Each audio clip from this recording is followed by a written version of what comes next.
Hey everyone, welcome to CLAT point. आज मेरे साथ हैं शिखर और अलंकृत। दोनों ने ही एनएलयू में आज एडमिशन ले रखा है। शिखर ने अपने सेकंड अटेम्प्ट में क्लैट का एग्जाम निकाला एंड ये एनएलयू आसाम के स्टूडेंट हैं। वही अलंकृत एनएलयू लखनऊ में अपने फर्स्ट अटेम्प्ट में ही चले गए थे। तो आज हम इनसे जानेंगे कि इन्होंने किस तरीके से इस एग्जाम को अप्रोच किया और हम इनसे क्या सीख के अपने एग्जाम्स में जो आप लोग तैयारी कर रहे हैं इंक्लूड करके उसका फायदा उठा सकते हैं इनके एक्सपीरियंसेस से। तो चलिए, सबसे पहला मेरा जो कॉमन क्वेश्चन आप दोनों से है वो ये है कि क्लैट ने पैटर्न चेंज किया, तो आप लोगों को मेंटली इस पे कुछ इफेक्ट लगा, कुछ अलग लगा कि मतलब परेशान हुए हैं, कुछ ऐसा लगा कि पहले का पैटर्न अच्छा था अब बेकार है, क्या है? बिल्कुल सर, मतलब मेंटली एकदम काफ़ी ज़्यादा हिल गए थे कह सकते हैं। और हम लोग बीच जब तैयारी कर रहे थे जो पुराने पैटर्न के लिए हम लोग एकदम सेट हो चुके थे, तो पहले 6 महीने हम लोग रेडी हो गए थे। अब सिर्फ हम लोग अपनी सिली मिस्टेक्स के ऊपर ध्यान देना था। पर अचानक से जैसे ही पैटर्न उन्होंने बीच में चेंज किया, फिर मॉक में अचानक से डिप हुआ नंबर हमारा, तो काफ़ी ज़्यादा मतलब एक कह सकते हैं कि हम लोग भटक भी गए थे। तो काफ़ी अजीब। फिर कैसे ट्रैक पे आए, फिर कैसे क्या चीजें? फिर सर मतलब यही सोचा कि मतलब अब जो है डिप्रेस होने से फायदा ही क्या है, अब तो देना तो है ही है, क्योंकि सारा इन्वेस्टमेंट माँ बाप का भी लग गया था, हमने 6 महीने मेहनत कर भी ली थी, तो छोड़ने से तो कोई फायदा ही नहीं था। तो बस मेहनत करी, कोशिश करी, मॉक्स में बार बार देने की कोशिश करी, जितने ज़्यादा मॉक्स दे सकते थे, फिर उसको बार बार एनालाइज किया। तो उससे फिर बाद में धीरे धीरे जब मार्क्स इंक्रीज होने लगे तो फिर ये लगा कि हाँ मतलब हम कर सकते हैं। तो शिखर, आप क्या कहना चाहेंगे इस पे? सर, जो पुराना पैटर्न था उस पे हम लोग को प्रायर नॉलेज चाहिए होती थी, मतलब जितना भी कोर्स था लीगल जितना कोर्स था उसमें प्रायर नॉलेज हम लोग को चाहिए होती थी। तो मतलब मेरे शुरुआत से ही मतलब मैं कमज़ोर था उसमें, मॉक में काफ़ी कम नंबर आते थे। लेकिन जब चेंज हुआ पैटर्न, तो मतलब नए पैटर्न में जब उन्होंने मुस्तफा सर ने कहा कि मतलब रीडिंग स्पीड पे ध्यान देना है, प्रायर नॉलेज आपको नहीं चाहिए होगी, तो मैं उस पर खुश हुआ। फिर उसके लिए तो मतलब ये एक बहुत अच्छी बात है कि क्लैट ने अपना पैटर्न जब चेंज किया था तो उनका एक मोटिव इसके पीछे था, वो यही था कि जो कोचिंग कल्चर है उसे थोड़ा सा कम किया जाए। और क्लैट में जो तैयारी में जो ये प्रायर नॉलेज की जरूरत हो रही थी ना, लीगल रीजनिंग के सेक्शन में स्पेशली, वहाँ पे टॉर्ट, कॉन्ट्रैक्ट और ये सब, वो सब खत्म कर दिया है। तो उसका फायदा यहाँ पे शिखर को मिला और ऐसे बहुत सारे एस्पिरेंट्स को मिलेगा और आप लोगों को भी मिलेगा। तो ये एक अच्छी चीज हुई है। दूसरा मेरा क्वेश्चन आप दोनों से है कि करंट अफेयर्स जीके जो है, अब पहले तो स्टैटिक आता था, अब तो नहीं आता है जी। तो करंट अफेयर्स के लिए आपकी क्या स्ट्रेटेजी रही थी? पहले आप अलंकृत आपसे जानेंगे, फिर हम शिखर से जानेंगे। ये करंट अफेयर्स एक बहुत ऐसा चीज है ना, बच्चे बहुत ज्यादा इसका हुआ बना के रखते हैं कि क्या करें क्या करें क्या करें। तो लेट्स सी ये लोगों ने कैसे इस पे अप्रोच किया। सर, करंट अफेयर्स में बेसिकली जो है पहले जब वन लाइनर्स टाइप के आते थे तो उसमें ये रहता था कि सर मतलब या तो सही होगा या गलती हो जाएगा। लेकिन मेरे हिसाब से जो बाद वाला पैटर्न आया वो ज़्यादा अच्छा इसलिए था क्योंकि उसमें कहने के लिए तो ये था कि हमें पैसेज पढ़ना पड़ेगा या ये, लेकिन इससे हम लोग को बेसिकली क्या करना था कि हम लोग अपनी रीडिंग स्किल्स पे ध्यान देते हुए उसको रीड करने के लिए, मतलब current affairs as in comprehension form में आता था, तो हम लोग उसको पढ़ना नहीं रहता था। लेकिन जो है अगर हम लोग को पहले से उसको पता होता था कि उसमें क्या है बेसिकली टॉपिक में, तो हम लोग उसको आसानी से उसके सारे क्वेश्चंस कर सकते थे। प्लस हम लोग को ये है कि हम लोग रट्टू तोता ना बने, हम लोग थोड़ा डीप में जाके नॉलेज लें। प्लस उससे न्यूज़पेपर का क्या इंपॉर्टेंस रहा? सर, न्यूज़पेपर का तो एकदम मतलब जबरदस्त इंपॉर्टेंस है, मतलब द हिंदू और ये पढ़ा जी बिल्कुल बिल्कुल। और मैगजीन कौन सी पढ़ते थे मंथली? मैगजीन सर तो सर जैसे कि ये है कि अलग अलग कोचिंग्स की अपनी अपनी कंपेंडियम्स होती हैं, तो या तो कोई अपनी एक पर्टिकुलर स्पेसिफिक कोचिंग उठा ले, उसकी एक कंपेंडियम लेके उसको डेली बेसिस पर अपना जैसे भी वो आती है वीकली डेली उसको पढ़ ले, या फिर जो है जो अरिहंत की आती है या प्रतियोगिता दर्पण आती है।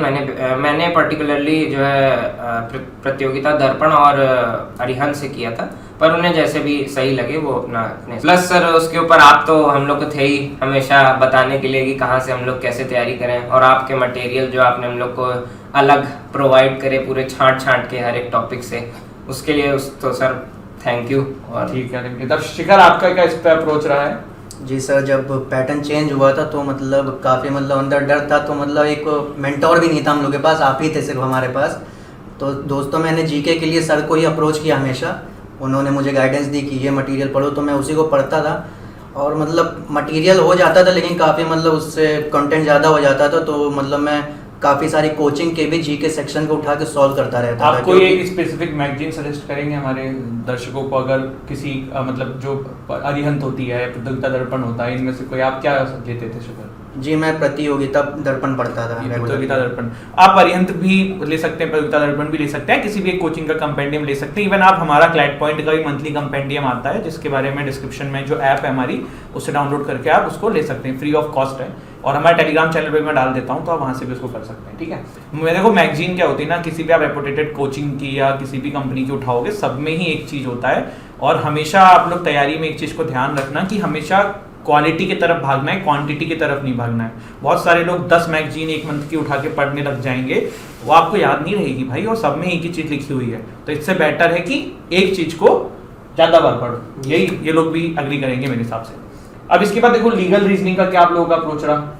सर लीगल रीजनिंग का तो बेसिकली पहले काफी ज्यादा हम लोग को प्रायर नॉलेज, पैटर्न तो चेंज हो गया उसके, रखना अब रहता अपन था। पैटर्न चेंज हो चुका है, तो हम पुराने वाले पे जाते ही नहीं है जी। हम अब क्यों नए बच्चों की बात करते हैं कि आपने कैसे इसको अप्रोच किया। तो सर थोड़ा सा मतलब पहले से अगर हम लोग मॉक्स लगा लें, ये कर लें, तो हम लोग को मतलब थोड़ा बहुत बेसिक आइडिया हो It's जाता all है। about practice, है जी ना? सर, इसमें- कॉम्प्रिहेंशन आपको अपनी बस रीडिंग स्पीड speed। काफी अच्छी रखनी है, बाकी वहां पे आपको पूरा दिया जाएगा रीडिंग कि स्पीड के लिए क्या करा जा सकता है? रीडिंग स्पीड के लिए सर न्यूज़पेपर जैसे कि आपने बताया द हिंदू ठीक है। और TOI जैसे जो भी रिनाउंड पेपर्स हैं, जिनकी जो है वोकैब भी आपकी काफ़ी अच्छी हो सकती है उससे, तो उसको आप हमेशा मतलब रीडिंग करते रहें। शुरू में आपको प्रॉब्लम होगी, आपको टाइम भी लगेगा, आपको लगेगा कि छोड़ दूं ये सब बेकार है, लेकिन आपको जो है मतलब ग्राइंड करते रहना। प्रैक्टिस मेक मैन परफेक्ट, तो वही वाली बात यहाँ पर अलंकृत कहने की कोशिश कर रहे हैं।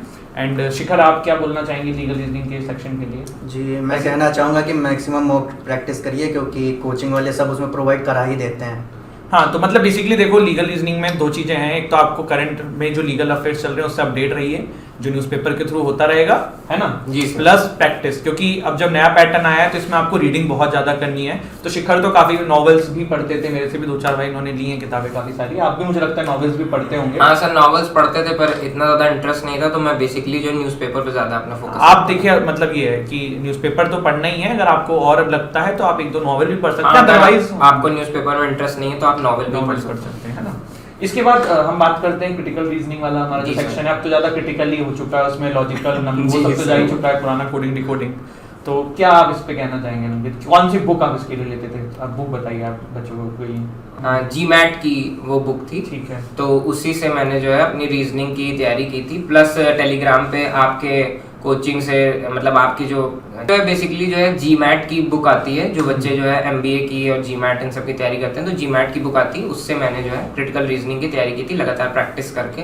उसमें भी कॉम्प्रिहेंशन बेस्ड रहता है, तो वही सब था। ठीक है। शिखर आपने इसमें क्या अप्रोच अपनाया था अपना? जी सर, मैं GMAT से तैयारी करता था, उसकी PDF डाउनलोड करके, और ALET की सबको जानता है क्रिटिकल रीजनिंग काफ़ी मतलब हार्ड होती है, तो मैं उसके भी सॉल्व करता था, तो काफ़ी मतलब हो जाता था, काफ़ी हेल्प हो जाता था कि आसान से आसान क्वेश्चन भी हो जाते थे, मैं वो कठिन से कठिन भी अप्रोच हो जाती थी। तो क्रिटिकल रीजनिंग भी कहीं ना कहीं प्रैक्टिस पे ही डिपेंड कर रही है। आप जितनी इसको प्रैक्टिस करेंगे, जितना बुक्स से इसको सॉल्व करेंगे, तो बहुत फ़ायदा मिलेगा। और आजकल चैनल्स चल रहे हैं जो काफ़ी सारा मटेरियल्स दे देते हैं, although they are copyright infringement वाला सीन है, लेकिन एज ए स्टूडेंट आप लोग उसका एडवांटेज उठा सकते हैं। मतलब बहुत सारे चैनल ऐसे हैं, आई थिंक आप लोगों ने भी इसका फायदा लिया होगा। बिल्कुल। और इसके अलावा आप गूगल पे बहुत सारे मटेरियल्स हैं, यूट्यूब आज की डेट में एक बहुत अच्छा सोर्स बन चुका है, जहाँ पे फ्री ऑफ कॉस्ट हज़ारें क्लासेस हर टॉपिक की पड़ी हुई हैं। आप MBA की क्लासेस भी देख सकते हैं क्रिटिकल रीजनिंग के टॉपिक्स को समझने के लिए, और क्लैट की तो क्लासेस हैं ही, हमारे चैनल पे फ्री ऑफ कॉस्ट इतना सारा कुछ डाला जाता है। ऐसे बहुत सारे चैनल्स हैं, तो आप किसी 1-2 चीज़ों को फॉलो करो और उस पर स्टिक करो। तो अब बात करते हैं इंग्लिश और मैथ्स की। अब क्या आपको लगता है कि क्या अप्रोच रहना चाहिए स्टूडेंट्स का? मैथ्स का भी सिलेबस अभी चेंज हो गया है, DI आ गया है, तो क्या आपको लगता है मैथ्स एंड इंग्लिश में अप्रोच रहना चाहिए? तो सर बेसिकली इसमें ये है कि अब बच्चों के ऊपर डिपेंड करता है, जिसका फेवरेट है मैथ्स, जिसका नहीं है। अगर आपको नहीं भी है तो मतलब आप एक स्ट्रैटेजी अपना टाइम के हिसाब से बता सकते हैं कि मुझे कितना टाइम लग रहा है, उस हिसाब से आप अप्रोच कर सकते हैं। कई लोग पूरा मैथ सेक्शन नहीं करते हैं, तब भी निकाल लेते हैं। कई लोग 5 क्वेश्चन 6 क्वेश्चन, जैसे मैंने 7 क्वेश्चन किए थे मैथ्स के, 7 तो सही थे, तो उस बेसिस पे मैं अपना बता रहा हूँ। इस तरह हम लोग कर सकते हैं, अपनी स्ट्रैटेजी एक पर्टिकुलर होनी चाहिए। और इंग्लिश के लिए अलंकृत? इंग्लिश के लिए तो सर सारा कॉम्प्रिहेंसिव बेस्ड टाइप का ही आता है, वही न्यूज़पेपर पढ़िए और उससे आपकी वो कैब भी अच्छी हो जाएगी। रीडिंग से डायरेक्टली प्रोपोर्शनल है आपका पूरा इंग्लिश का मार्क्स, ऐसा बोला जा सकता है। तो वही नॉवेल्स रीडिंग जितना ज्यादा से ज्यादा आप करें, पहले ग्रामर आती थी, अभी तो ग्रामर शायद हटा दी गई है, ग्रामर नहीं है। तो ये एक बहुत अच्छी बात है जो इंग्लिश, अभी पता है एक भ्रम लोगों के दिमाग में आ चुका है कि इंग्लिश ज़्यादा कर दी गई है क्लैट के द्वारा। ठीक है, मैंने माना कि रीडिंग स्पीड पर ध्यान दिया गया है, लेकिन पहले ना जिनकी ग्रामर अच्छी नहीं होती थी वो बहुत पीछे रह जाते थे, बट अभी जो है वो रीडिंग पे डाल दी गई हैं चीज़ें। तो ग्रामर अगर आपको थोड़ी बहुत नहीं भी आती है, आप रीडिंग की अपनी जो कैपेबिलिटीज़ हैं इसको आप इंक्रीज कर लें तो आपको इसका एडवांटेज मिलेगा पेपर के अंदर। तो ये यहाँ पे बात रही। एक कोचिंग का क्या आपको लगता है, कोचिंग करना जरूरी है क्या स्टूडेंट्स को? सर अब देखिए, जो कर सकता है, क्योंकि प्रॉपर गाइडेंस कोचिंग में मिल जाती है, एक तरह से कह सकते हैं, जो अफोर्ड कर सकता है उसके लिए तो अच्छा है, लेकिन जो नहीं कर सकता है, नया पैटर्न के साथ यही है कि यूट्यूब पे काफ़ी सारा मटेरियल अवेलेबल है, और टेलीग्राम पे जैसा आपने बताया, तो वहाँ से भी अच्छी प्रॉपर आपको मटेरियल गाइडेंस सब कुछ मिल सकती है। अब शिखर आप पहले बताइए, फिर मैं उसको बोलूँगा। जी, मैं कोचिंग को तो उतना महत्व नहीं दूंगा, लेकिन एक मेंटरशिप की ज़रूरत है। आपने कोचिंग करी थी लास्ट ईयर जो आपने तैयारी करी? नहीं, मैंने पूरा घर ही पे किया था सब कुछ। टेलीग्राम का यूज़ करता था जैसे हर कोई करता है, यूट्यूब का यूज़ करता था, पूरी सेल्फ स्टडी थी। मतलब बस एक मॉक के लिए टेस्ट सीरीज़ लिया था, उसमें मैक्सिमम मॉक्स में वो सॉल्व करता रहता था, तो उसमें जीके भी हो जाती थी। मतलब कोचिंग वाले सब अपडेट रखते ही हैं सब, मतलब स्टूडेंट्स को, तो मैंने ऐसे ही किया था पूरा अपना। तो मतलब आपका ये कहने का मतलब है कि coaching is not necessary, but एक प्रॉपर गाइडेंस मिलता रहे। तो गाइडेंस के लिए भी मैं आपको एक चीज़ ये बोलना चाहूँगा कि स्टूडेंट्स ना एक कन्फ्यूज़न ये होते हैं कि 50 चैनल फॉलो करते हैं, तो मेरा आपको सजेशन रहेगा मैक्सिमम 2-3 अपने चैनल बना के रखिए, उनको फॉलो करिए, क्योंकि आप बहुत ज़्यादा भी करेंगे ना तो कंफ्यूज हो जाएंगे। और कोशिश करिए कि उस चैनल पे जो भी उस क्लासेस को ले रहा है या कुछ भी कर रहा है, आप उनसे कांटेक्ट में रहें। जैसे कि मेरे जितने भी हमारे चैनल पे हैं वो मेरे से डायरेक्टली कांटेक्ट कर सकते हैं, मेरा इंस्टाग्राम आईडी है या हमारा कांटेक्ट नंबर है। तो ऐसे ही आप जिसको भी कर रहे हो, मैं ये नहीं कह रहा हूँ आप यही करिए, आपको जो बेटर लग रहा है आप उनके किसी ना किसी मेंटर से कांटेक्ट में रहिए, क्योंकि गाइडेंस जो है ना बहुत जरूरी है इस एग्जाम को क्रैक करने के लिए। और सिर्फ इस एग्जाम को नहीं, दुनिया की किसी भी एग्जाम को क्रैक करने के लिए ना सिर्फ हार्डवर्क काफी नहीं है, हार्डवर्क के साथ स्मार्ट वर्क आपको करना पड़ता है। तो ये था गाइस हमारा पूरा ये सेशन और पूरी सारी चीज। लास्ट में मॉक टेस्ट इंपॉर्टेंट होते हैं, हमें पता है, सबको पता है। एक बार हम इन टॉपर्स से भी जानते हैं कि क्या मॉक टेस्ट का कोई एक्चुअल में नेसेसिटी है कि एक हवा बना रखा है कि मॉक टेस्ट देने चाहिए। तो क्या लगता है आप दोनों को इसके ऊपर? सर मुझे तो लगता है कि मॉक टेस्ट मतलब बहुत ज़रूरी है। चाहे आप कुछ करें ना करें, फिर भी आप मॉक टेस्ट ज़रूर दें, क्योंकि इससे आपको पेपर का पैटर्न बेसिकली पता चल जाता है कि और मुझे कैसे क्या अप्रोच करना है। प्लस मॉक टेस्ट सिर्फ दे ही देना नहीं, मॉक टेस्ट में बाद में एनालाइज करना कि कहाँ गलत हो रही है, कहाँ अगले मॉक टेस्ट में मैं अच्छा कर सकता हूँ, और अपने दिन डिवाइड कर लें कि 3 दिन में एक दूंगा या 4 दिन में, जैसे भी आपकी कैपेसिटी। कब से स्टार्ट करना चाहिए आइडियल टाइम मॉक टेस्ट देना? सर मेरे हिसाब से तो मतलब वेट करना चाहिए कि कोर्स खत्म हो जाए तब करें, कि जितना पढ़ रहे हैं देते जाएं, उस टेंशन ना लें कि जो नहीं आ रहा है छोड़ दें। मेरे हिसाब से तो सर बेसिकली देना चाहिए, मतलब इसका वेट नहीं करना चाहिए कि अब मैं इतना कर लूं तब दूं, क्योंकि सर एक बात मैं बताना चाहूंगा कि वो कभी नहीं होता है तैयारी, क्योंकि कभी इंसान को लगेगा कि मेरी यहाँ तक हो जाएगी, फुल तो आप कभी फील कभी हो ही नहीं पाता। शिखर आप क्या बोलना चाहेंगे? जी सर, मेरा मानना तो है कि पूरी क्लैट प्रिपरेशन में 60 to 70% रोल सिर्फ मॉक का होता है, क्योंकि आप कितने पानी में ये आपको नहीं मालूम, आपको मॉक ही बताएगा ये। बिल्कुल सही कह रहे हैं। तो शिखर ने भी यहाँ पे बहुत सही बात बोली। और मॉक देने में एक चीज आप लोग हमेशा ध्यान रखिएगा, ये नहीं करना है कि घर में दे रहे हैं तो 1 घंटे दिया, फिर स्टॉप वॉच से उसको स्टॉप कर दिया, मस्त घूम फिर के चाय पी के आ गए, तफरीबाजी करके आ गए और फिर दे रहे हैं। नहीं, आपको बिल्कुल एग्जामिनेशन टाइप का माहौल अपने घर में क्रिएट करना है, और जैसे आप एग्जाम में सीरियस होकर उस मॉक को देते हैं वैसे ही आपको देना है। आप लोग भी इस बात से अग्री करेंगे? तो गाइस दिस इज इट। अब आप लोग शिखर और अलंकृत से कुछ भी क्वेश्चंस और पूछना चाहें तो आप इस वीडियो के कमेंट सेक्शन में कमेंट कर सकते हैं। मैं इसके जवाब नहीं दूंगा, ये लोग डायरेक्टली देंगे और आप लोगों को काफ़ी कुछ आपके जो भी डाउट्स होंगे वो क्लियर हो जाएंगे। इसके अलावा आप जो है हमारा क्लैट पॉइंट का जीके बूस्टर या फिर जो भी हमारे अलग अलग कोर्सेज हैं इसके बारे में जानकारी के लिए आप इस नंबर पे कांटेक्ट कर सकते हैं। आप मेरी मेंटरशिप चाहते हैं आपके एग्जामिनेशन पॉइंट ऑफ एग्जाम के लिए, क्लैट को क्रैक करने के लिए, तो भी आप इस नंबर पर कॉन्टैक्ट कर सकते हैं। आप हमारी जो मैगजीन है, जो मैंने बताया मंथली कंपेंडियम है जो मेरे द्वारा बनाई जाती है, आप उसको डिस्क्रिप्शन में हमारी ऐप है उससे डाउनलोड करिए। ऐप को डाउनलोड करके वहाँ पे आपको मंथली मैगजीन मिल जाएंगी, आप वहाँ से मंथली मैगजीन हमारी पढ़ सकते हैं। टेलीग्राम चैनल से जुड़ के भी आप इसको पढ़ सकते हैं। तो this is it guys, thank you so much.